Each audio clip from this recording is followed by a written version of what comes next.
మచిలీపట్నంలో మాజీ మంత్రి ప్రస్తుత ఎమ్మెల్యే పేర్ని నాని అరాచక పాలన నడుపుతున్నారని జనసేన నేత కొరియర్ శ్రీను ఆగ్రహం వ్యక్తం చేశారు. ప్రతి ఒక్కరూ తన కాళ్ల కింద బ్రతికేలా ఉండాలని పేర్ని నాని కోరుకుంటున్నట్లుగా ఆయన మండిపడ్డారు. ఎదురు తిరిగిన వారిని అధికారాన్ని అడ్డుపెట్టుకొని అధికారులతో ప్రజలను ఇబ్బంది పెడుతున్నారని కొరియర్ శ్రీను ఆరోపించారు. జనసేన అధ్యక్షుడు పవన్ కళ్యాణ్ పెడన టికెట్ కేటాయిస్తే గెలిచి బహుమతిగా ఇస్తారంటున్న జనసేన నేత కొరియర్ శ్రీనుతో మా ప్రతినిధి జీవి సాంబశివరావు ఫేస్ టు ఫేస్. ఇప్పుడు చూద్దాం. ఆంధ్రప్రదేశ్లో రాజకీయాలు ఎప్పుడూ కూడా వాడివేడిగా సాగుతూ ఉంటాయి. అందులో కృష్ణా జిల్లా రాజకీయాలు ఒక విచిత్రమైనటువంటి పందాలో నడుస్తున్నటువంటి పరిస్థితి. అందున ముఖ్యంగా మచిలీపట్నంలో ఉన్నటువంటి రాజకీయాలే వేరుగా ఉంటాయి. అలాంటి రాజకీయాల్లో ఏదైతే పేర్ని నానికి అనుచరుడిగా ఉంటూ పేర్ని నాని బినామీగా గతంలో పేరు పొందినటువంటి కొరియర్ శ్రీను ప్రస్తుతం మనతో పాటు ఉన్నారు. సార్ నమస్తే అండి. నమస్తే. ఏంటి సార్, మీరు గతంలో పేర్ని నాని గారికి బినామీగా ఉన్నారు, జనసేన పార్టీలో చేరారు. ఏంటి అసలు బినామీ అనే మాట నిజమేనా? నేను గతంలో పేర్ని నాని గారికి ముఖ్య అనుచరుడిగా ఉండేవాడిని. అంటే అనుచరుడు అంటే అతని కార్యకర్తగా కాదు, అతనికి సహచరుడుగా. మా తాతగారు పేర్ని నాని గారు వాళ్ళ నాన్నగారికి, మా నాన్నగారు పేర్ని నాని గారికి, అలా మేమంతా కంటిన్యూగా అలా ఫ్యామిలీ ఫాలోవర్స్గా ఉండేవాళ్ళం. ఆయనకి సహచరుడిగా ఉండేవాళ్ళం. ముఖ్యంగా పేర్ని నాని గారికి మాకు బాండింగ్ ఎలా అంటే, నేను ఇంటర్లో చదువుతున్న టైంలో ఆయన అప్పుడే వాళ్ళ నాన్నగారికి కాదు సీటు, నాకు కావాలని సీట్ ఆశించి ఆయన బయటకు వచ్చి అప్లికేషన్ పెడతాంలో, అప్పుడు మేము చదువుకున్న కాలేజీ కుర్రోళ్ళుగా ఆయన మాటలకు కానీ ఆయన ఆటికి ఆకర్షితులమే ఆయన వెనకాల తిరుగుతాం, అలవాటు పడటం.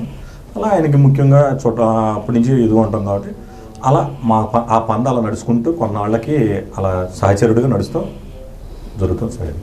అంటే ఏంటి ఈ మధ్యకాలంలో బారికేడ్ల విషయాలు కానివ్వండి, ఇద్దరి మధ్యన బండి రామకృష్ణ, ముఖ్యంగా మనం చూస్తే బంధ నియోజకవర్గం జనసేన పార్టీ ఇన్ఛార్జ్ బండి రామకృష్ణని, మిమ్మల్ని ఏదో మన బారికేడ్ల విషయంలో అరెస్ట్ చేశారంటున్నారు. ఏంటిది?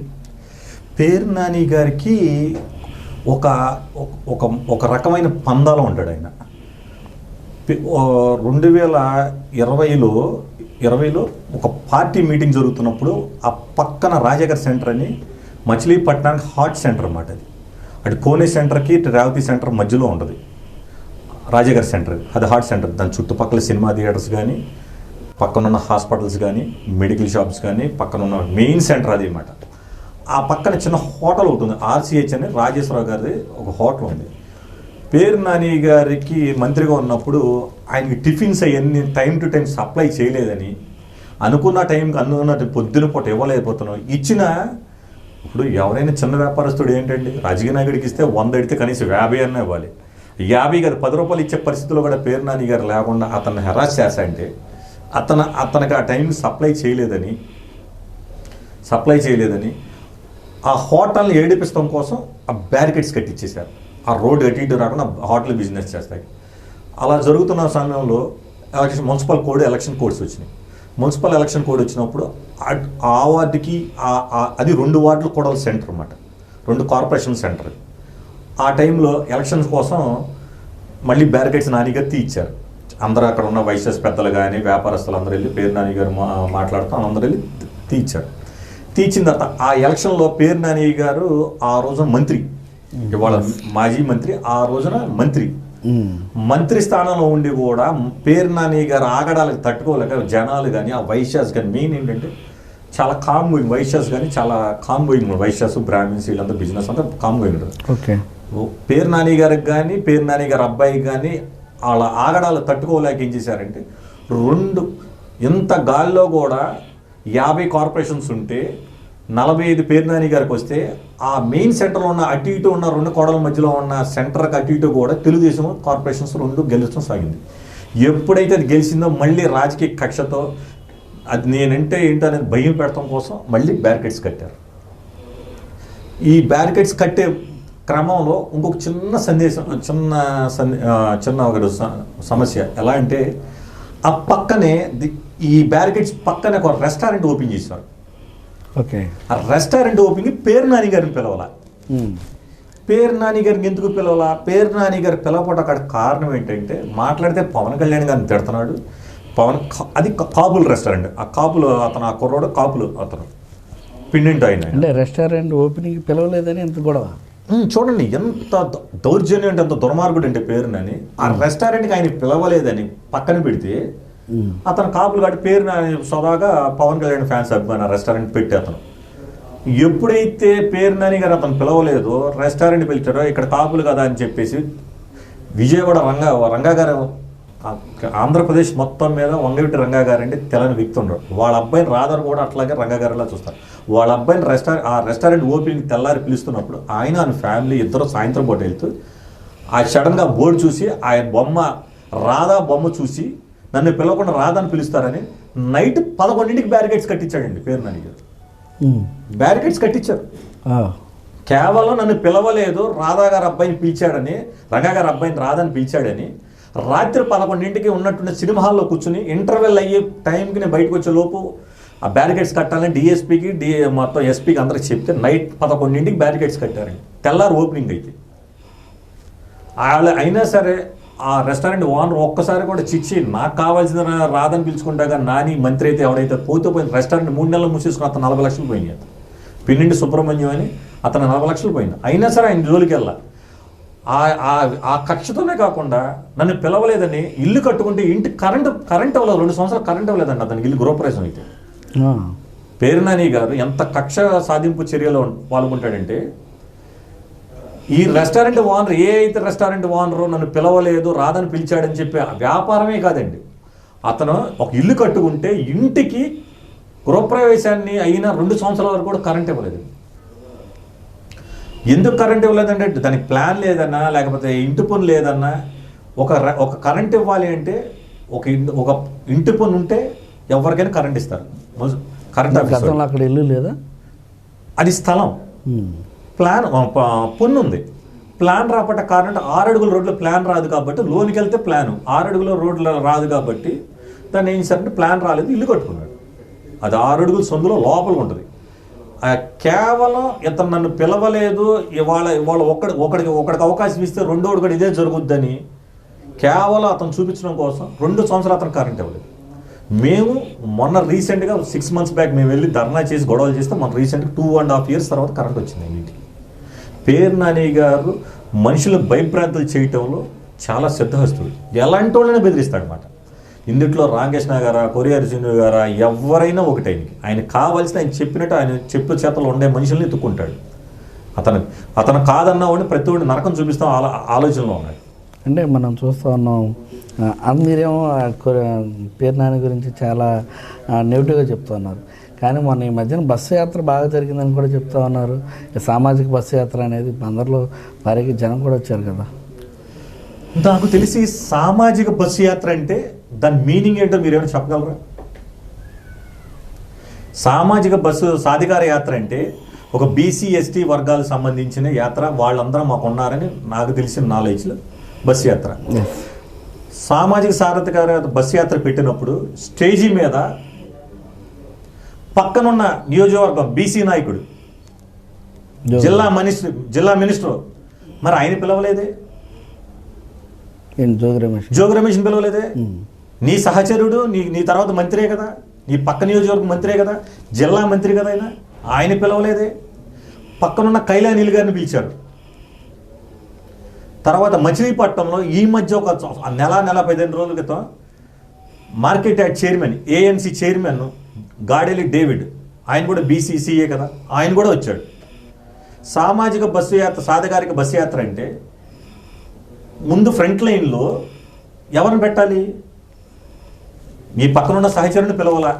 ఎక్కడో ఉన్న అక్కడ అనిల్ పిలిపించారు. ఎందుకు పిలిచారు? మీ అబ్బాయికి గాలి కొట్టుకుంటూ పొంపు కొట్టుకుంటూ పిలుచుకున్నాం. సామాజిక బస్సు యాత్ర పిలవటానికి పక్కనున్న జోగి రమేష్ పిలవాలా? సరే జోగి రమేష్ పిలవలేదంటే మీ వ్యక్తిగత విషయాలు పక్కన పెట్టండి. పక్కనున్న కైలానీర్ ఎస్సీ ఎమ్మెల్యే మరి ఆయనతో కనీసం మాట్లాడించగలిగారా మీరు? ఇక సాధికార యాత్ర అంటే కనీసం ఎమ్మెల్యే కైలా అనిల్ గారితో మైక్లో నేను ఆ రోజు మాట్లాడలేదు. మరి కైలా అనిల్ గారు కదా రావాల్సి వచ్చి ఆయన కదా చెప్పాల్సిన జనాలకి. ఏఎంసీ చైర్మన్ ఎక్కడున్నాడు? ఈ స్టేజ్ మీద మీరు మాట్లాడారా? ఎస్టీ బీసీ మైనార్టీ బలగాలుగా ఆశాజ్యోతి అంటున్నారు కదా వైఎస్ఆర్సీపీ. ఏఎంసీ చైర్మన్ మరి మీటింగ్లో మాట్లాడా? కనీసం ఆయన కుర్చీ వేశారా? బస్సు మీద నుంచోబెట్టారా ఆయన్ని? కైలానీల్ గారు బస్సు మీద ఉన్నారు, కైలానీల్ గారు బస్సులో ఉన్నారు. బస్సులో కనీసం కైలానీల్ గారు స్పీచ్ ఇచ్చారా? వచ్చిన బయట నియోజకవర్గాన్ని నుంచి తీసుకొచ్చిన స్క్రాప్ని తీసుకొచ్చి రేపొద్దున ఆ స్క్రాపులకి ఓట్లు వచ్చిన వాళ్ళకి ఆ స్క్రాపులకి సీట్లు లేవు అక్కడ. ఆ స్క్రాప్ని తీసుకొచ్చి నీ కొడుక్కి భవిష్యత్తు కోసం, నీ కొడుకుకి ప్రమోషన్స్ కోసం వాళ్ళతో చెప్పించుకుంటా తీసుకొచ్చావు తప్పితే నువ్వు సామాజిక యాత్ర ఎక్కడ చేసావు? ఈ బస్సు సాధికార యాత్ర చేయటం కోసం ఇదే బ్యారికేడ్స్ అడ్డు వచ్చింది, నువ్వు తీపిచ్చేసావు ప్రజలకి. నీ కొడుకు ప్రమోషన్స్ కోసం, జనాలను తరలించడం కోసం ఈ బ్యారికేడ్స్ తీసావు. ప్రజలు ఇబ్బంది పడతాంటే బ్యారికేడ్స్ తెల్లారే మళ్ళీ బ్యారికేడ్స్ కట్టించావు. ఎక్కడ సామాజిక యాత్ర ఉంది? మీరు సాధికార యాత్ర ఎక్కడ చేశారు? బీసీ నాయకులు తీసుకొచ్చి మాట్లాడించాలి. బీసీ నాయకులు ఎవరు మాట్లాడారు చెప్పండి? ఎస్సీ నాయకులు ఏమైపోయారు? మీరు చెక్ చేసుకోండి, మీరు తీసుకొచ్చి మొత్తం అంతా చెక్ చేసుకోండి. మరి మీరు పక్కనుండే మీరు పాటించక మాటలతో తప్పితే చేతలు చేసే మనుషులు కాదు కదా. మరి ఎక్కడ సక్సెస్ అయిందో మీరు చెప్పండి. జనాల్ని డబ్బులు ఇచ్చి తొలగి వస్తే సక్సెస్ కాదండి. వచ్చిన వ్యక్తులకి గౌరవం ఇచ్చి, కుల మతాల భేదాలుగా లేకుండా గౌరవం ఇచ్చి నువ్వు నుంచోబెట్టి వాళ్ళ గౌరవంతో ఆయన ఒక ఎమ్మెల్యే. మీరు సామాన్యం కూడా అడగట్లా. నీ బస్సు మీదకి వచ్చిన నువ్వు పిలిచిన ఒక ఎమ్మెల్యే కైలా అనిల్ కుమార్ గారు ఎందుకు మాట్లాడలేకపోయాడు? మీరు ఎందుకు ఇవ్వలేకపోయారు? నీ మచిలీపట్నంలో నువ్వు ఇచ్చిన నెల 15 రోజుల క్రితం ఇచ్చిన ఏఎంసీ చైర్మన్ గాడెల్లి డేవిడ్ శామ్యుల్ ఎందుకు మాట్లాడలేకపోయాడు? అంటే ఇప్పుడు అంతా కూడా రాజకీయం అంతా కూడా పేర్నాని కుమార్ పేరుని కిట్టు చుట్టూ తిరుగుతోంది. రానున్న ఎలక్షన్లో ఆయన గెలుస్తాడు అంటున్నారు కదా. అసలు రాజకీయం పేరుని కిట్టు ఎవరండి? Common man. ఆయన ఎవరతను? ఒక ఎమ్మెల్యే కొడుకు, ఒక మాజీ మంత్రి కొడుకు, ఒక ఎమ్మెల్యే కొడుకు. నువ్వు ఎవరు అసలుకి? నీకు టికెట్ ఇస్తే కిట్టు బాబు, నువ్వు టికెట్ కాదు, నీ తండ్రికే టికెట్ లేదు, ఇంకా నీకు టికెట్ గురించి మాట్లాడతారా? గెలుస్తారంటారా? నీ తండ్రికే టికెట్ ఇచ్చే పరిస్థితి లేదు. నీ తండ్రికి టికెట్ ఎవరో, నీ కుటుంబానికి టికెట్ లేదని మీ నాన్నగారు ఫ్రస్ట్రేషన్స్తో మొన్న తాడేపల్లి ప్యాలెస్ కాడ మాట్లాడింది ఏంటి? మాకు టికెట్ ఇవ్వకపోయినా సరే మేము జెండా మోస్తా ఉన్నాం. నువ్వు నీతి నిజాయితీగా ఉన్న వ్యక్తులైతే, మీరు నిజంగానే వైఎస్ఆర్ అభిమానులైతే, మీరు నిజంగానే జెండా మోసే నాయకులైతే ఇవాళ డిక్లేర్ చేయండి. ఓ బీసీ క్యాండిడేట్ నీ వెనకున్నాడు, బొర్రాపేటలో బీసీ క్యాండిడేట్ డిక్లేర్ చేయండి. నీ పక్కనే ఉన్న మన కార్పొరేటర్ మేయర్ అయ్యారు మొగ వెంకటేశ్వరం, వాళ్ళ భర్తగా చేయండి, చిటికి నాగేశ్వరరావు చేయండి. నీ కొడుకు ఏంటంటున్నా? నీ కొడుకు ఎవరు? నీ కొడుకుని నువ్వు ప్రమోట్ చేసుకుంటాకి జాకీలతో లేపుతున్నావు. నువ్వు వెనక నుంచి జాకీలతో కాదు, నువ్వు హైడ్రాలిక్ జాకీలతో లేపినా సరే నీ కొడుకు లేచే పరిస్థితుల్లో లేడు. అసలు నీ కుటుంబానికి సీట్ వచ్చే పరిస్థితి లేదు మచిలీపట్నం వల్ల. నీకు 2014లో నా దగ్గర ₹1 కూడా లేదన్న వ్యక్తివి 2019లో బాలశౌరి వచ్చి నీకు 10-12 కోట్లు ఇచ్చి నీ ఎలక్షన్ నిన్ను నిలబెడితే అతన్నే నువ్వు లోపలికి రానివ్వకుండా, మచిలీపట్నం నియోజకవర్గం ఎంపీనే లోపల రానివ్వకుండా ఒక కార్పొరేటర్తో నువ్వు దౌర్జన్యంగా కొట్టించి దుర్భాషలాడించిన మనిషివి నువ్వు ఇంకా బీసీ సామాజిక సాధికార యాత్ర నువ్వేం చేస్తావు? బీసీలకి నువ్వేం చేస్తావు? మాటలు చెప్తాకి పేర్నాని జనాలు మబ్బి పెడతాంలో పేర్నాని సిద్ధహస్తుడు ఏదని చెప్పగలడు. మాటలు బట్టి తెగ చెప్తాడు, చేతల్లో చేసి చూపించు. నీకు 2024కి నీకు కానీ నీ కొడుకు కానీ టికెట్ అనౌన్స్ లేదు, వాళ్ళ వరకు దిక్కు లేదు టికెట్ అనౌన్స్. నువ్వు పేర్నాని ముఖ్య అనుచరుడు అంటున్నావు, నేను జగన్మోహన్ రెడ్డికి ఆత్మ అంటున్నావు. ఇవాళ చేసుకుంటే ధైర్యం లేదా నీకు? పని చేసుకోవచ్చు ధైర్యంగా. ఎమ్మెల్యే కొడుకుగా పని చేసుకుంటున్నావు, నాకు ఇది ఇచ్చిందని నువ్వు చెప్పుకుని ధైర్యం ఉందా నీకు? జగన్మోహన్ రెడ్డి రేపు మార్చే 70-80 సీట్లలో మచిలీపట్నం కూడా ఉంది. రాసి పెట్టుకోండి. సరే, నేటి కాలానికి మీరు కూడా ఎమ్మెల్యేగా పోటీ చేయాలని ఆశిస్తున్నారు కదా. ఏంటి జిల్లాలో ఎక్కడి నుంచి పోటీ చేద్దాం అనుకున్నారు? టికెట్ ఎక్కడి నుంచి రాబోతుంది? ఇప్పుడు మనిషి ఆశాజీవి అండి. నేను ఒక నాయకుడిని, ఆ నాయకుడి వ్యక్తిగతంగా అతనుకున్న ప్రాబల్యాన్ని, నాయకుడికి ఉన్న ఇది కానీ నాకు నచ్చి, భావాలు నచ్చి నేను పార్టీలోకి వచ్చాను. మా అధిష్టానం పిలిచి నీ అవసరాలు పలానా నియోజకవర్గంలోని పెడ నియోజకవర్గంలోని వెళ్ళి పనిచేయి అని మా అధిష్టానం ఆదేశిస్తే తప్పకుండా సిరాజ్ వంచి నేను ఆ పని చేయటానికి సిద్ధంగా ఉన్నాను. యాక్చువల్గా ఏంటంటే నేను పెడన కానీ మచిలీపట్నం నేను పుట్టిన ఊరైనా సరే పెడన మా సొంత ఊరండి. పెడన మొత్తం మా నియోజకవర్గం, మా మదర్ది కానీ మా ఫాదర్ది కానీ మా తాతగారు మా బంధువులంతా అక్కడే ఉంటారు. యాక్చువల్గా అక్కడి నుంచి మాకు అన్నీ ఉన్నాయి. నేను పెడన ఆశిస్తున్నా. పెడన ఇచ్చినా పని చేస్తాం. పైన మేము పవన్ కళ్యాణ్ ఆశయాలు దాటి కట్టు దాటి బయటకు కూడా వెళ్ళాం. పెడన మీద అయితే ఉంది, మా అధిష్టానం నిర్ణయించి నీ ఇక్కడ నీ అవకాశాలు అక్కడ కావాలనుకుంటే మేము వెళ్ళి అక్కడ కలిపి పనిచేస్తాం. లేకపోయినా సరే వాళ్ళు నీకు ఎలా వాడుకున్నానని మేము అలా పనిచేస్తాం మేము సిద్ధంగా. ఇది మనం చూస్తూ ఉన్నాం.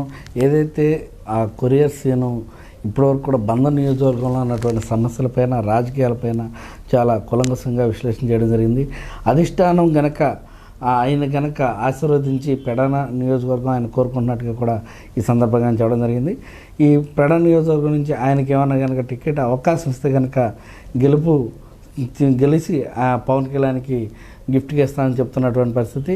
లేని పక్షంలో ఎవరిని నిలబెట్టినా సరే వారికి ఫుల్ సపోర్ట్గా ఉంటూ జనసేన అధ్యక్షుడు పవన్ కళ్యాణ్ కూడా సపోర్ట్గా నిలుస్తానంటూ చెప్పడం జరిగింది. నమస్తే సార్.